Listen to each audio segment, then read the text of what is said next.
செங்கல்பட்டு மாவட்டத்தில் அங்க ஒரு ஊர்ல 67 முதியவர்கள் இருந்திருக்கிறாங்க. அவங்கள அங்க உள்ள அந்த ஊராட்சி தலைவர்கள்லாம் ஒன்று சேர்ந்து வாங்க உங்களை டூர் கூட்டு போறோம் கூட்டு போயிருக்காங்க. அமெரிக்காவுக்கு லண்டனுக்கு கூட்டு போறதுல என்னையா விஷயம் நீங்க யோசிக்கலாம். அதான் கிடையாது.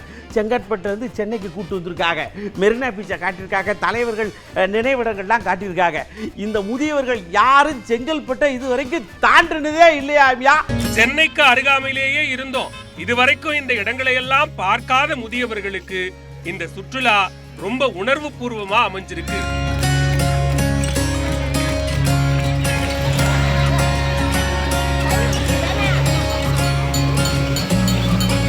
மெரினா கடற்கரையில சில முதியவர்கள்லாம் ஆடி பாடி ஒரே கொண்டாட்டம் தான். ஒரு நாள் சுற்றுலாவுக்கு ஏற்பாடு செஞ்ச ஊராட்சி மன்ற நிர்வாகிகளுக்கும் தனியார் அறக்கட்டளை நிர்வாகிகளுக்கும் கேக்கெல்லாம் வெட்டி நன்றி தெரிவிச்சாங்கன்னா பாத்துக்குங்களேன் இந்த முதியவர்கள்.